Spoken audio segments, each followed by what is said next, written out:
Je vous dirais, pour commencer, que nous sommes bien, évidemment, tous conscients de l'importance de la clinique des cadrans solaires auprès des enfants et des adolescents qui bénéficient donc de soins hospitaliers de qualité et d'un cursus scolaire adapté.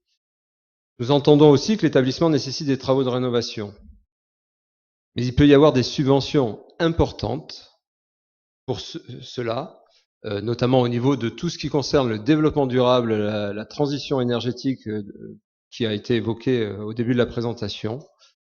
Et il nous semble, d'après ce qui a été dit en tout cas lors de la réunion du 16 avril dernier, que rien n'a été sollicité dans ce sens.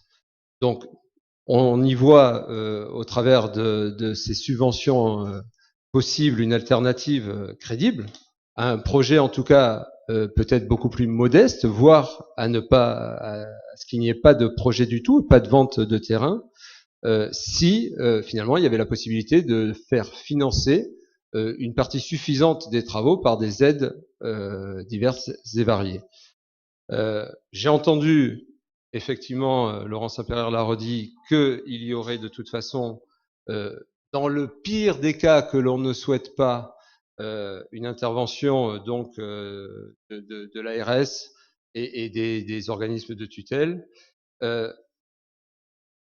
Donc finalement, en y rajoutant en plus le problème juridique qui n'est toujours pas réglé à ce jour et qui de toute façon va être porté par les riverains devant le tribunal administratif et qui retardera toute cette démarche et tout le travail qui a pu être fait par le promoteur.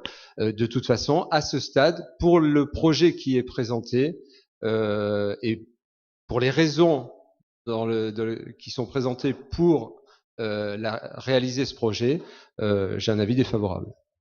Merci. Monsieur Prudhomme.